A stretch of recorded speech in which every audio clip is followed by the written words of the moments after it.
वाहिगुरू जी का खालसा वाहिगुरू जी की फतेह। अज 15 अगस्त का दिहाड़ा वा जी। 15 अगस्त को कहने तो सानू आज़ादी मिली सी, पर शायद आप देखा नहीं समा जिन्होंने देखा वा उन्होंने ज़्यादा पता हो। इस तो बेहतर आज़ादी उदों सी जी सानू हुण कही जाती है कि आज़ादी के जिंदगी जिउने। गुलामी साडे विचारां दी आ, असीं विचार नहीं पेश कर सकते। गुलामी साडी जिंदगी जिउण के तरीके दी आ, अपने तरीके नाल जिंदगी नहीं जिउ सकते। गुलामी साडी असीं अपने समाज दे विच अपनी आवाज़ नहीं उठा सकते। गुलामी साडी भी अज भी साडा एक इन्ना दा पाला पिया होया अमीर ते गरीब दे विच 70% जिहड़ी इकनॉमी इंडिया का पैसा वा जिहड़ा वो 10% लोकां कोल है ते 30% पैसा वा जिहड़ा वो 90% लोकां कोल है। यानी कि इतना वड्डा पाड़ा जिहड़ा कितना पूरा हो सकता भी एक 100 दे विचों 10 बंदियां नूं तां इदां दित्ता भी जे आप 100 रुपया वंडना सीगा तो 10 बंदियां नूं विचों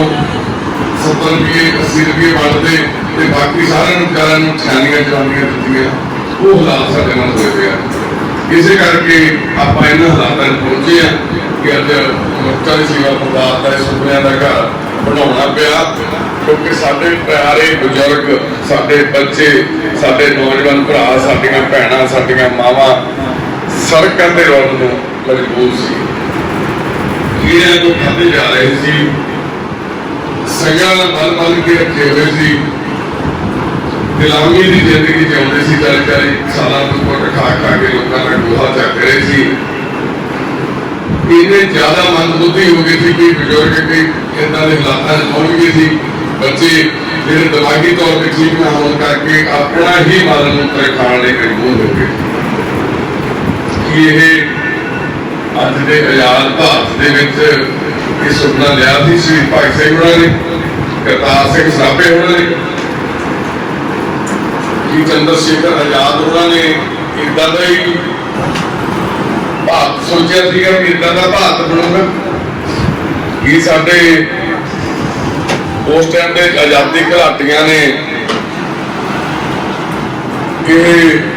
कभी सोचा सी। उन्होंने कहा कि मनुख का अधिकार हर एक मनुख को बराबर मिलना चाहिए। मनुख का बैरी नहीं दोस्त होना चाहिए। हर एक बंदा हर चीज का बराबर का हकदार होना चाहिए। उन्होंने ये सुपना लिया, पर अज शायद जी उन्होंने कोई भी साडा आजादी घराटी है बाबा साडा कोई जिंदा होंदा, शायद वो भी इस गल मत्थे ते हथ मार के बंदा भी आ की मिल गया कि असीं ये भी खातर कुर्बानियां दित्तियां, कि असीं ये भी खातर लखां ही लोग हैं जिहड़े शहीदियां पा के हज़ारां की गिणती फांसियां ते चढ़ के कितनी कटाकटी हुई जो पाकिस्तान से भारत का बंटवारा होया। साडे इन्हां होशे लीडरां ने जो अज कुर्सियां ते बैठे आ, बारियां वड्डियां होईयां, किते आ जांदा किते दूजा चले जांदा, दूजा आ जांदा, एक दूसरे नाल इदां ही हस खेड के सानू लुट्टी जांदे। पर साडे वास्ते की सोच रहे ने वो कदे सोचिया आपां? साडे बजुर्ग कई पढ़े लिखे साडे कोले ने PhD की हुई आ, कई साडे कोले नौजवान पढ़े लिखे ने, किसी ने कीड़े पै हुए सीगे सिर च, किसी दे लत्त च, किसी दे पैर च, किसी दे हत्थ च, किसी दे मूंह च। इदां दे हालातों के विचों निकल के आए कि 20-30 40 सालों तो घरदियां नहीं बंधिया होया संगलां नाल, सिर्फ इलाज नहीं मिल रहा। कई मंदबुद्धि अपने घर दे विच अपना गंद खाण नूं मजबूर सी, क्योंकि घर दे इलाज नहीं करवा पा रहे। 21वीं सदी में असीं चंद ते पहुंच गए, पर असीं इलाज तक नहीं पहुंच पाए। कि इदां दे किसी दी लत्त टुटी, किसी दा फट टुटिया, किसी दा चूहा टुटिया होया, वो पिया घरे 10 सालों तो बैड सोर हो गई, कीड़े पै गए, पिछे गलत बाथरूम हो रहा, ना तो घर से संभालते ना तो साडे सिस्टम वल्लों ना साडे आजाद भारत वल्लों अज तक कोई भी इदां दा सिस्टम बनाया गया जिहदे उन्होंने इलाज मिल सके। हर एक बंदा कह सके मैं बराबरी का हकदार हाँ, मैनूं बराबर इलाज मिलता, मैं किसी भी हॉस्पिटल जाके भारत का नागरिक होने के नाते अपना इलाज करा सकता। छोटी जी कंट्री है क्यूबा, सब तो बाद बहुत बाद आजाद हुई है, ਉਹਦੀ एग्जाम्पल चेक करके देखी ਆਪਾਂ ਅੱਜ भारत तो कितने साल हो गए पर उत्थों के लीडर चंगे सीगे, उन्होंने लीडर ने चंगियां पॉलिसियां बनाई, उन्होंने दुख हटाया सी गुलामी का, उन्होंने देखा सीगा भी इंसान की जी बराबरी आ वो खत्म करती सी। बराबरी असीं लड़े बराबरी पिछे, आज़ादी की सी, आज़ादी साडा उन्होंने की रौला सी, वो सानू गुलाम समझते सी, साडा उन्होंने की रौला सीगा सानू वो साडे हक नहीं सी दिंदे, साडे मनुखी अधिकार नहीं सी दिंदे, सानू वो जिहड़ा टैक्स लाउंदे सी वो भी सानू लगाम लगदा सी, सानू जिहड़ा अज असीं टैक्स भरदे आ अज असीं उहनूं टैक्स कहने उस टाइम असीं उहनूं की कहते जजुआ की कहा जाता सी, की कहते सर मामला मामला एक नहीं होर भी कहते जजिया जजिया जजिया टैक्स लाया जाता सी। तो यानी कि अज वही जरिया साडी ने सरकार भी साडे ते ला रही हैं, वो चाहे GST ला लीए चाहे जेडे मर्जी ला लीए असीं उत्थे ही खड़े हैं। टैक्स देना चंगी गल है, टैक्स देना चाहिए क्योंकि जे असीं आपदे परिवार की खुशहाली परिवार की तरक्की चाहुंदे हैं तो उहदे लई असीं सारियां अर्थक मिहनतां करते हैं, सारे उपराले करते हैं, तो उहदे वड्डा परिवार आ साडा देश आ,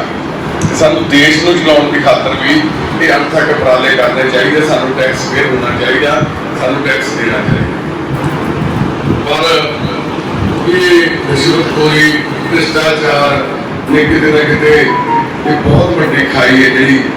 खोलती है। हम जो देखा जाए जे भारत के जोड़े कॉरपोरेट घराने ने बड़े घराने ने जिन्होंने कोई भारत का 70% पैसा पिया, 30% पैसा वा जिहड़ा वो रह गया 70.5% लोगों को, जिहड़ा 70% पैसा वो चला गया 30%। तुसीं सोचो भी जिहड़ा वो लोग ने जिन्होंने कोई 70% इकॉनमी जी साडे भारत की हुई है, जे वो 100% टैक्स पेयर हो 70% तक टैक्स वही दे सकते हैं, अभी 30 वाले रह गए थले, जे 30 वाले को भी तुसीं देखो फिर असीं पंजाब दे विच गेड़ा देना होवे 500-600 रुपए का 700 रुपए का 1000 रुपए का सानूं रोड टैक्स देना पैंदा, टोल कितने लग गए। असीं कोई भी चीज़ लेने हर चीज़ के उत्ते असीं टैक्स देते हैं। खेतीबाड़ी है जी साडी वो खत्म होंदी जा रही है, फसली चक्कर है जिहड़ा साडा वो इस तरीके साडे पंजाब नूं खाई जाता भी असीं पंजाब की धरती वो पवन गुरु पानी पिता माता तत्त महत असीं माता नूं धरती माता नूं असीं खत्म करी जाते हैं, सिर्फ साडियां सरकार दीयां माड़ियां पॉलिसियां दे करके। ये साडी सरकार एक सानूं चंगी पॉलिसी बना के देवे, हर चीज़ जो किसान पकावे जेड़ी भी मार्गी, चाहे वो कणक है, चाहे वो दाल वा, चाहे वो सब्जियां वा, चाहे वो कणक है, चाहे वो झोना, हर चीज़ उसका जो समर्थन मुल बराबर मिले। जो मार्केट के मान लो जो असीं दाल लैन जाइए सानूं 50-60 रुपए किलो मिलती है, पर जे यही दाल जिमीदार ने बेचनी होगी मूंगी की दाल 15-20 रुपए 25 रुपए बेच रहा, एडा बड़ा फर्क है। उत्थों ही एक बंदा चक के उन्होंने पैकेटां बंद करके 60 रुपए बेच रहा, मतलब जिन्नी जिमीदार ने उन्होंने 6 महीने उन्होंने पालिया पुत्तां वांगू साफ किया, तुहाडे तक पहुंचा किया, उन्होंने खर्चे कट के 10 रुपए किलो मगर बेचे। तो एक बंदा उतो जो कॉरपोरेट आ वो उन्होंने चकदा जाके लिफाफे पाउंदा साफ करके उपर अपना मार्का लाउंदा, वो 60 रुपए बेचे, मतलब 30 रुपए 5 रुपए जो आप कह भी देखिए कि खर्चा करते तो 25 रुपए का मार्जिन, तो साढ़े किसानों को भी मार्जिन हो गया, फसल खराब हो गई, कि हड़ आ गए, हम कोरोना का चक्कर कितना चली जाता कोविड-19 का, यानी कि कितने कितने भी सानू भी मार गया। साडा पंजाब खास करके खेती प्रधान सूबा किन्ने किसान खुदकुशियां करते हैं, किन्ने किसान है जिहड़े धरने लाते हैं, की कुछ होंदा वो भी पीढ़ीगत लोगों के अंदर आ जाते हैं। किसानों को वरत्या तो जाता पर वो सिर्फ अपनिया दूजियां जिहड़ियां उन्होंने सियासत वो अज जे देखा जाए कोई इदा का उपराला तक कोई भी चाहे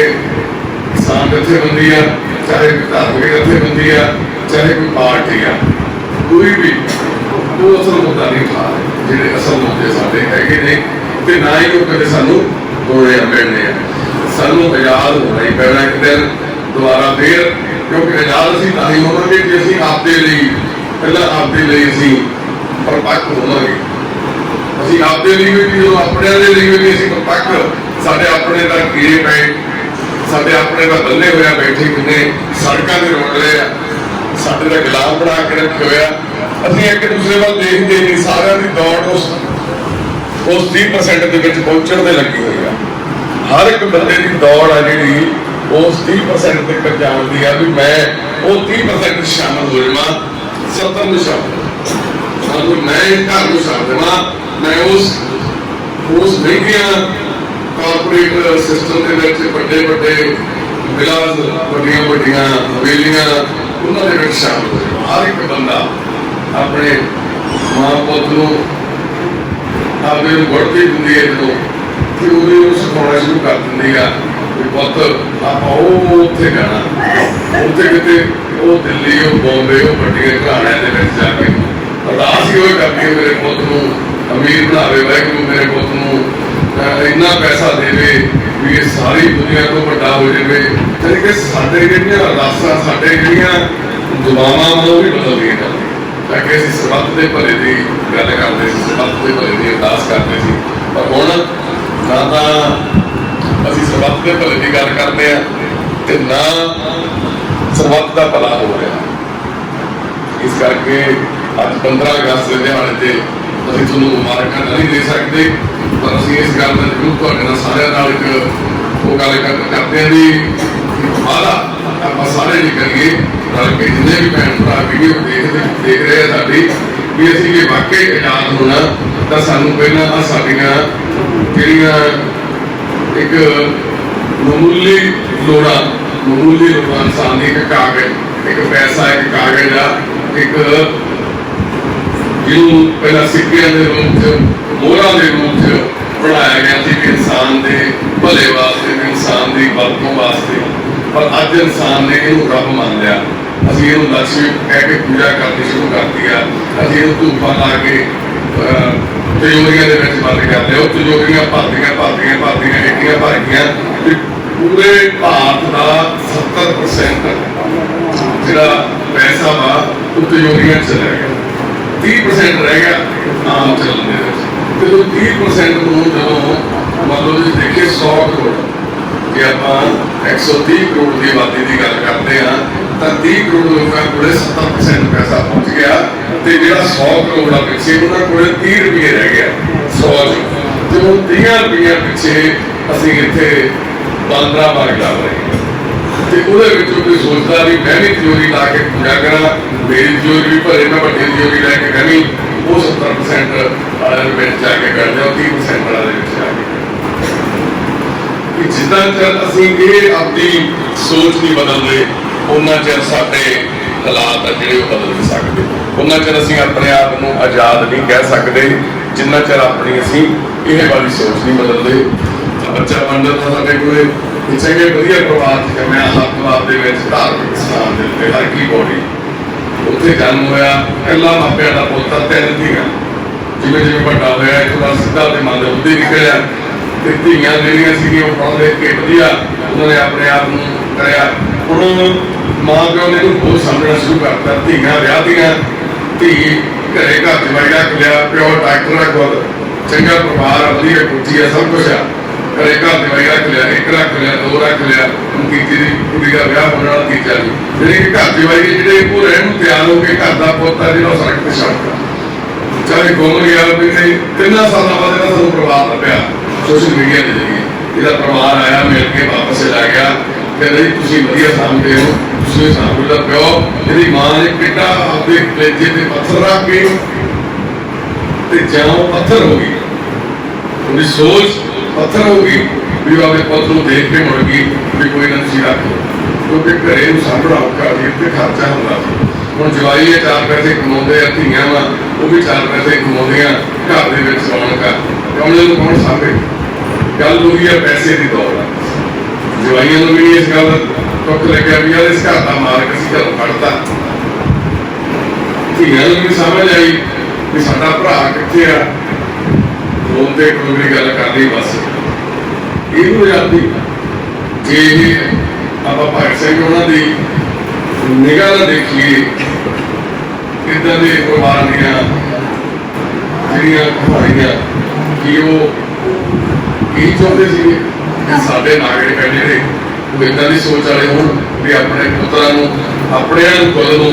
ਪੈਸੇ ਕਰਕੇ, ਲਾਲਚ ਕਰਕੇ ਛੱਡ ਦੇ। ਜਿੰਨੇ ਭੈਣ ਭਰਾ ਸਾਡੇ ਵੀਰ ਇੱਥੇ, ਮਾਵਾਂ ਸਾਡੀਆਂ ਬੈਠੀਆਂ, ਭਰਾ ਬੈਠੇ ਨੇ, ਬਜ਼ੁਰਗ ਬੈਠੇ ਨੇ, ਬੱਚੇ ਬੈਠੇ ਨੇ, ਇਹਨਾਂ ਦੀ ਸਾਰਿਆਂ ਦੀ ਜ਼ਿੰਦਗੀ ਦੇ ਵਿੱਚ ਕੀ ਕਾਰਨ ਆ, ਕੀ ਕਾਰਨ ਵੀ ਇਹਨਾਂ ਹਾਲਾਤਾਂ 'ਚ ਪਹੁੰਚ ਗਏ। 170-75 ਬੰਦੇ ਜਿਹੜੇ ਹੁਣ ਤੁਹਾਡੇ ਸਾਹਮਣੇ ਬੈਠੇ ਆ, ਇਸ ਤੋਂ ਦੁੱਗਣੀ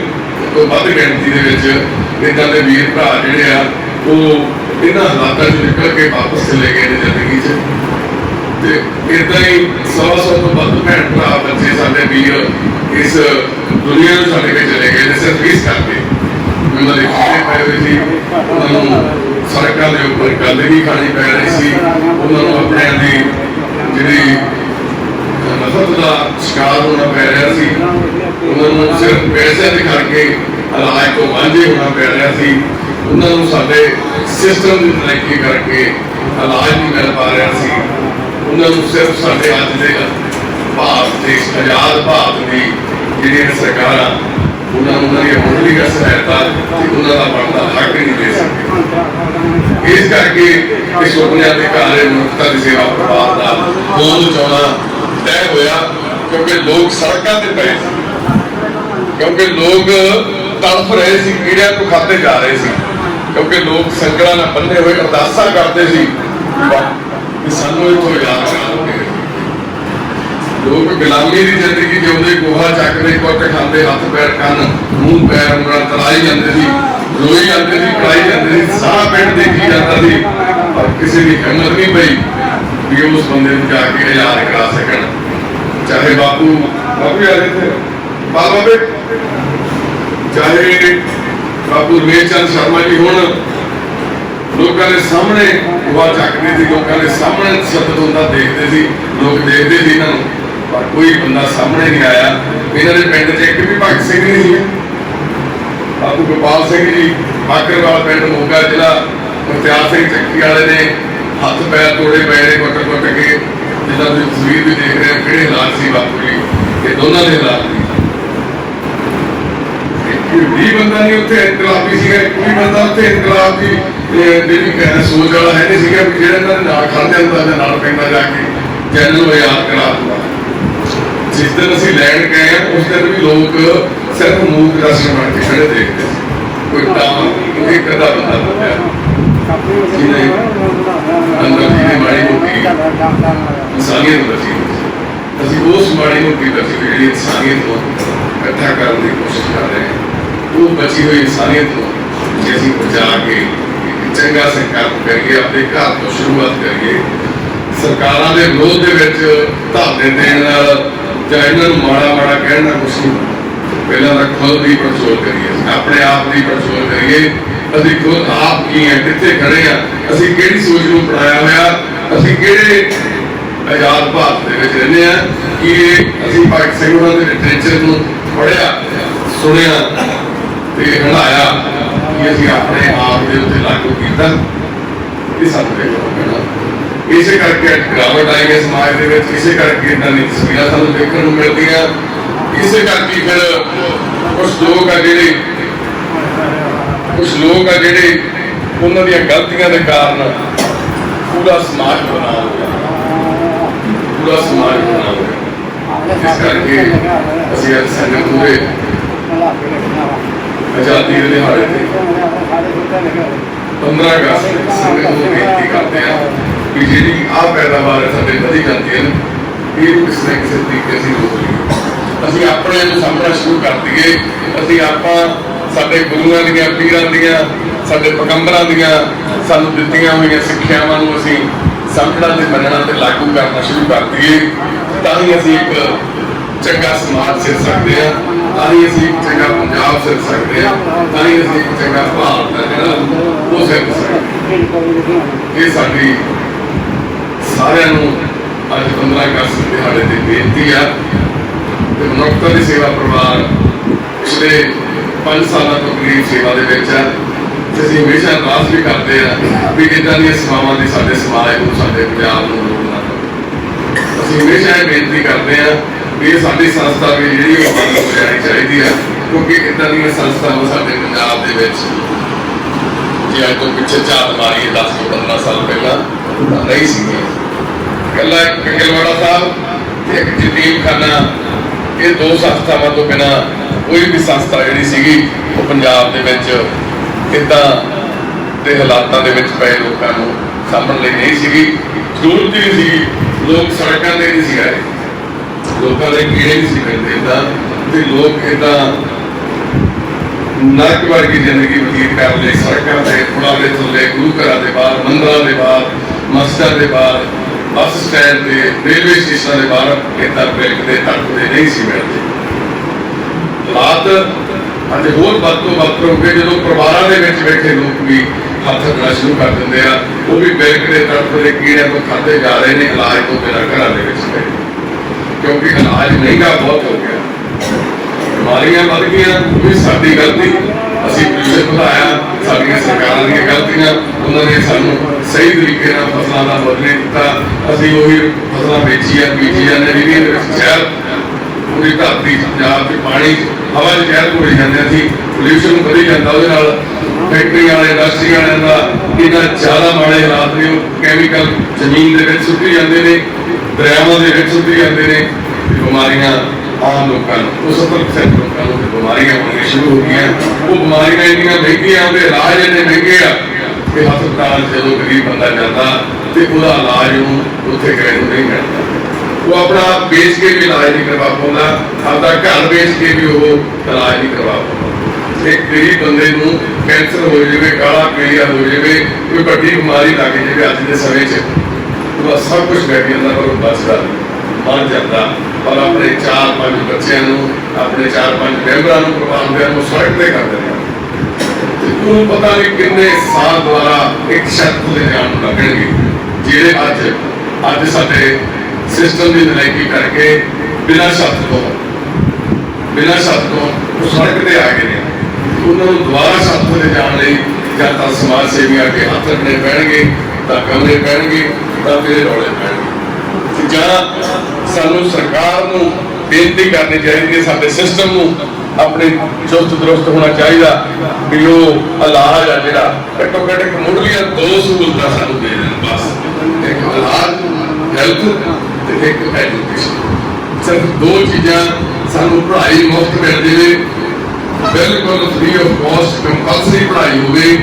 ਹਰ ਬੰਦਾ ਗ੍ਰੈਜੂਏਸ਼ਨ ਜੋ ਵੀ ਕਰਨਾ ਚਾਹੁੰਦਾ ਚਾਹੇ ਉਹ ਕਿਸੇ ਵੀ ਤਬਕੇ ਦਾ ਸਾਨੂੰ ਤਬਕਿਆਂ 'ਚ ਨਾ ਵੰਡੋ ਸਾਨੂੰ ਸ਼੍ਰੇਣੀਆਂ 'ਚ ਨਾ ਵੰਡੋ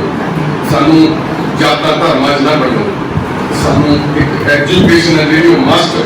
ਹੋਣੀ ਚਾਹੀਦੀ ਹੈ ਫ੍ਰੀ ਹੋਣੀ ਚਾਹੀਦੀ ਹੈ ਇਲਾਜ ਹੈ ਜਿਹੜਾ ਉਹ ਫ੍ਰੀ ਹੋਣਾ ਚਾਹੀਦਾ ਕਿ ਸਾਨੂੰ 2 ਚੀਜ਼ਾਂ ਮਿਲ ਜਾਣ ਤੇ ਸਾਨੂੰ ਹੋਰ ਕਿਸੇ ਚੀਜ਼ ਦੀ ਲੋੜ ਨਹੀਂ ਇਹੀ ਭਾਰਤ ਤਰੱਕੀ ਤੇ ਜਾਊਗਾ ਇਹੀ ਜਿਹੜੇ ਰੌਲੇ ਪੈਂਦੇ ਨੇ ਇਹੀ ਜਿਹੜੇ ਬਖੇਵੇਂ ਹੋਏ ਨੇ ਇਹ ਸਾਰੇ ਖਤਮ ਹੋ ਜਾਣਗੇ ਸਿਰਫ ਇੱਕ ਕੋਸ਼ਿਸ਼ ਦੇ ਸਾਥ ਅੱਜ 15 ਅਗਸਤ ਤੇ ਸਾਡੇ ਪ੍ਰਧਾਨ ਮੰਤਰੀ ਸਾਹਿਬ ਹੋਰ ਹੀ ਕੋਈ ਐਲਾਨ ਕਰੀ ਜਾਂਦੇ ਰਹਿੰਦੇ ਨੇ ਸਾਡੇ ਮੁੱਖ ਮੰਤਰੀ ਸਾਹਿਬ ਹੋਰ ਹੀ ਕੋਈ ਐਲਾਨ ਕਰੀ ਜਾਂਦੇ ਨੇ ਜਿਹੜੇ ਐਲਾਨਾਂ ਦਾ ਸਾਡੇ ਸਿਸਟਮ ਦੇ ਵਿੱਚ ਸਾਡੇ ਸਮਾਜ ਸਾਡੇ ਭਾਰਤ ਦੇ ਵਾਸਤੇ ਕੋਈ ਵੈਲਿਊ ਨਹੀਂ ਰੱਖਦੀ ਅਹਿਮੀਅਤ ਨਹੀਂ ਤੇ ਜੇ ਕਦੇ ਨੇਪਾਲ ਨੂੰ ਦਿੰਦਾ ਇਹਨੂੰ ਇਹ ਨਹੀਂ ਪਤਾ ਲੱਗਦਾ ਸਾਡਾ ਆਪਣੇ ਤੇ ਭੁੱਖਾ ਮਰਦੇ ਮੇਰੇ ਪਿੰਡ ਵਿੱਚ ਜਾ ਕੇ ਦੇਖ ਲਓ ਉੱਥੇ ਗੋਡੇ ਪਾਣੀ ਦੇ ਨਰਕ ਚੜਿਆ ਹੋਏਗਾ ਬੰਦਾ ਲੰਘ ਨਹੀਂ ਸਕਦਾ ਮਹਿੰਦਰਪਾਲ ਸਿੰਘ ਜੀ ਹੈ ਜੀ, ਅੱਖਾਂ ਤੋਂ ਬਲਾਈਂਡ ਨੇ, ਬਲਾਈਂਡ ਐਸੋਸੀਏਸ਼ਨ ਆਫ ਇੰਡੀਆ ਦੇ ਨਾਲ ਜੁੜੇ ਹੋਏ ਨੇ। PhD ਕੀਤੀ ਹੋਈ ਹੈ ਇਹਨਾਂ ਨੇ, ਬ੍ਰੇਲ ਪੜ੍ਹ ਕੇ ਬ੍ਰੇਲ ਦੇ ਵਿੱਚ ਮਿਊਜ਼ਿਕ ਦੇ ਉੱਪਰ PhD ਕੀਤੀ ਹੈ, ਮਿਊਜ਼ਿਕ ਦੇ ਉੱਪਰ। ਤੇ ਮਿਊਜ਼ਿਕ ਦੇ ਟੀਚਰ ਹੋਣ ਦੇ ਨਾਤੇ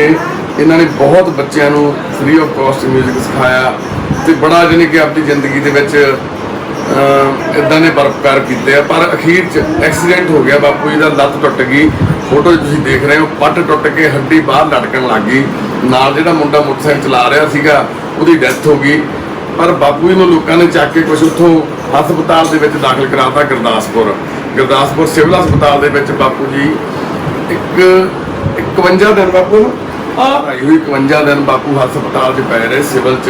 ਸਰਕਾਰੀ ਹਸਪੀਟਲ 'ਚ, ਜਿਹੜੇ ਸਾਡੇ ਸਿਸਟਮ ਨੇ, ਸਾਡੇ ਭਾਰਤ ਦੇਸ਼ ਨੇ ਬਣਾ ਕੇ ਦਿੱਤੇ ਹੋਏ ਸਾਨੂੰ।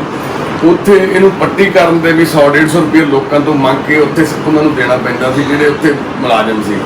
ਟਾਇਲਟ ਬਾਥਰੂਮ ਸਾਫ਼ ਕਰਨ ਲਈ, ਡਾਈਪਰ ਲਗਾਉਣ ਲਈ ਵੀ ਉਹਨਾਂ ਨੂੰ ਪੈਸੇ ਦੇਣੇ ਪੈਂਦੇ ਸੀ। 51 ਦਿਨ ਉਹ ਇਹ ਵੇਟ ਕਰੀ ਗਏ ਵੀ ਲੱਤ ਜੋੜਾਂਗੇ, ਸੀਨੀਅਰ ਆਊਗਾ, ਕੋਈ ਸਰਜਨ ਆਊਗਾ, ਕੋਈ ਸਰਜਨ ਨਹੀਂ ਆਇਆ ਉੱਥੇ, ਕੋਈ ਔਰਥੋ ਦਾ ਚੰਗਾ ਡਾਕਟਰ ਨਹੀਂ ਆਇਆ।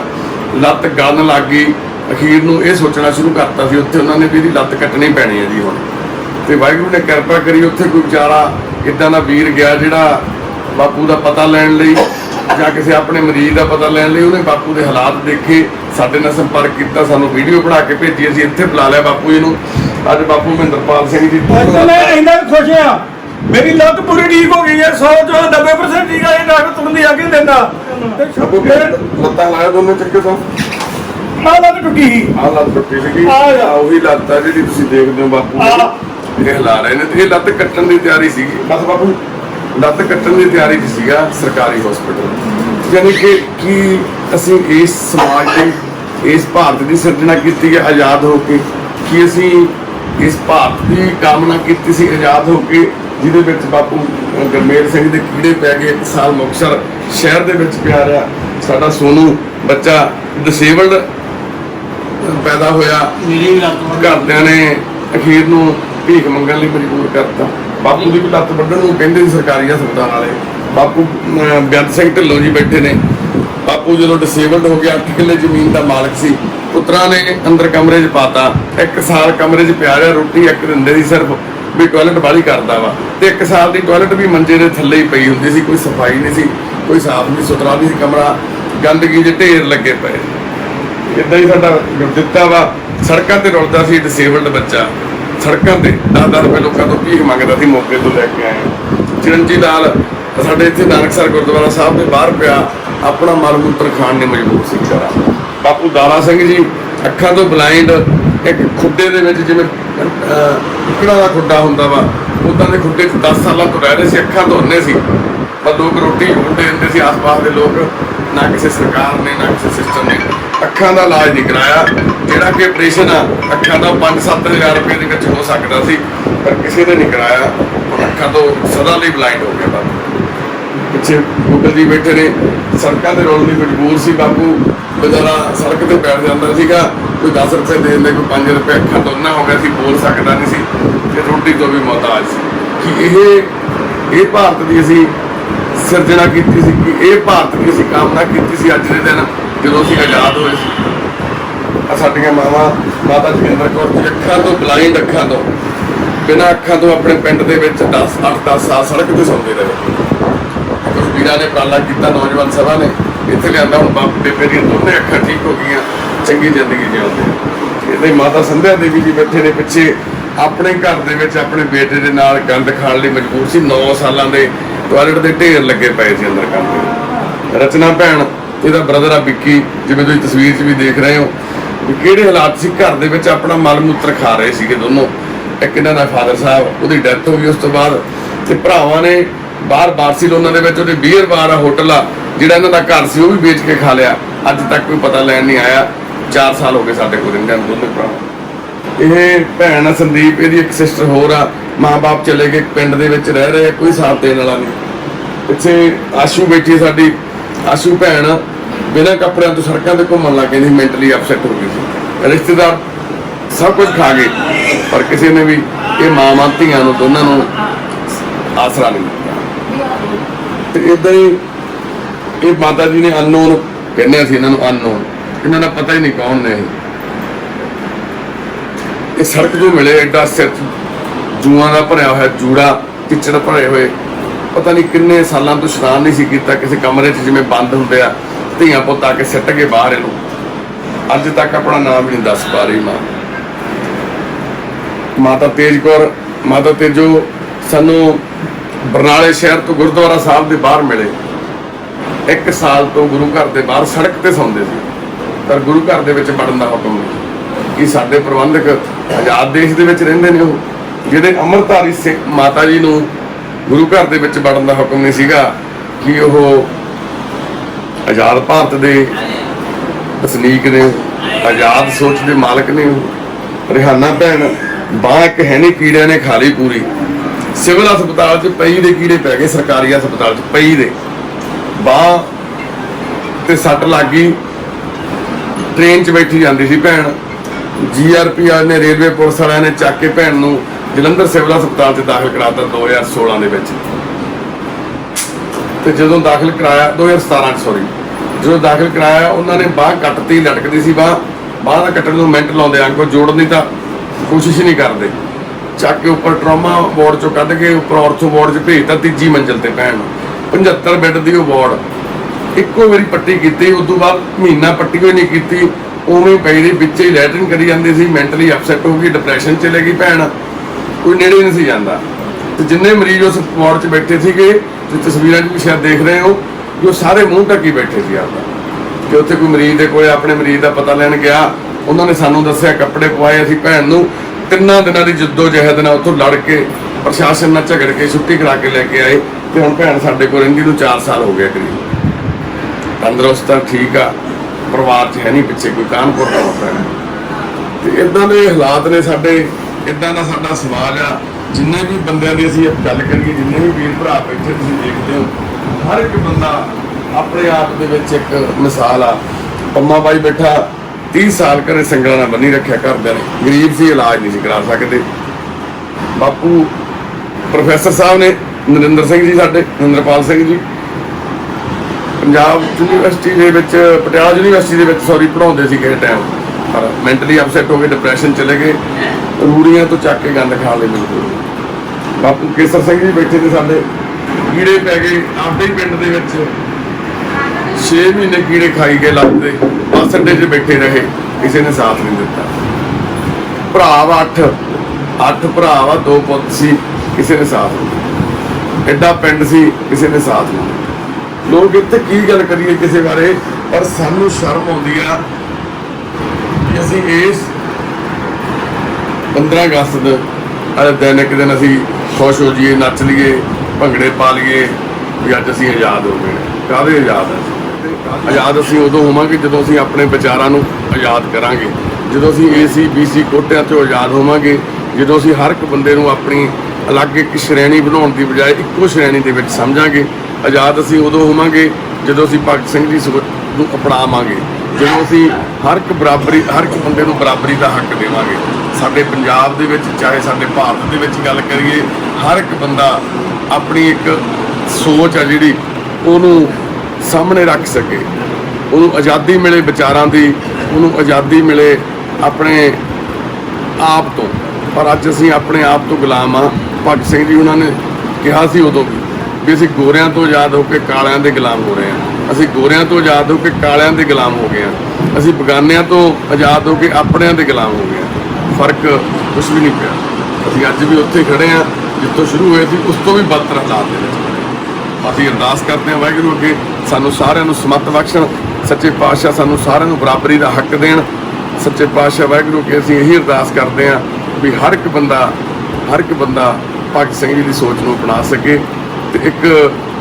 ਚੰਗਾ ਸਮਾਜ ਸਿਰ ਸਕੀਏ। ਚੰਗਾ ਭਾਰਤ ਦੇਸ਼ ਹੈ ਜਿਹੜਾ ਸਾਡਾ, ਉਹ ਇੱਕ ਯਾਨੀ ਕਿ ਕੁਝ ਕਹਿਣ ਨੂੰ ਲਫ਼ਜ਼ ਬਚ ਨਹੀਂ ਗਏ, ਮੁੱਕ ਜਾਂਦੇ ਨੇ ਉਹ ਲਫ਼ਜ਼ ਵੀ ਕੀ ਕਹੀਏ, ਵੀ ਅਸੀਂ ਇੱਕ ਆਪਣੇ ਦੇਸ਼ ਨੂੰ ਇਸ ਤਰੀਕੇ ਨਾਲ ਕਹਿ ਦਈਏ, ਉਹਦੇ ਵਾਸਤੇ ਉਹਦੇ 'ਚ ਕਮੀਆਂ ਲੱਭ ਰਹੇ ਹਾਂ। ਸਾਨੂੰ ਦੇਸ਼ ਦੇ ਨਾਲ ਪਿਆਰ ਹੋਣਾ ਚਾਹੀਦਾ, ਸਾਨੂੰ ਉਹਦੇ 'ਤੇ ਮਾਣ ਹੋਣਾ ਚਾਹੀਦਾ। ਪਰ ਸਾਨੂੰ ਅੱਜ ਸਾਡੇ ਲੀਡਰਾਂ ਦੇ ਖੋਖਲੇ ਦਾਅਵਿਆਂ ਨੇ, ਵਾਅਦਿਆਂ ਨੇ ਸਾਨੂੰ ਇੱਥੇ ਖੜਾ ਕਰਤਾ ਵੀ ਅਸੀਂ ਖੁਦ ਆਪਣੇ ਆਪ ਨੂੰ ਆਪਣੇ ਪਰਿਵਾਰ ਨੂੰ ਨਿੰਦਣ ਲਈ ਮਜਬੂਰ ਹੋ ਗਏ ਹਾਂ। ਪਰ ਇਸ ਨਿੰਦਿਆ ਦਾ ਕੋਈ ਹੱਲ ਨਹੀਂ, ਆਪਦੇ ਆਪ ਨੂੰ ਬਦਲੀਏ, ਸਾਰੇ ਉੱਠ ਕੇ ਖੜੇ ਹੋਈਏ, ਇੱਕ ਦੂਸਰੇ ਦਾ ਸਾਥ ਦਈਏ ਤਾਂ ਜੋ ਸਾਡੇ ਸਮਾਜ 'ਚ ਇੱਦਾਂ ਦੀਆਂ ਤਸਵੀਰਾਂ ਸਾਨੂੰ ਦੇਖਣ ਨੂੰ ਨਾ ਮਿਲਣ। ਵਾਹਿਗੁਰੂ ਜੀ ਕਾ ਖਾਲਸਾ, ਵਾਹਿਗੁਰੂ ਜੀ ਕੀ ਫਤਿਹ।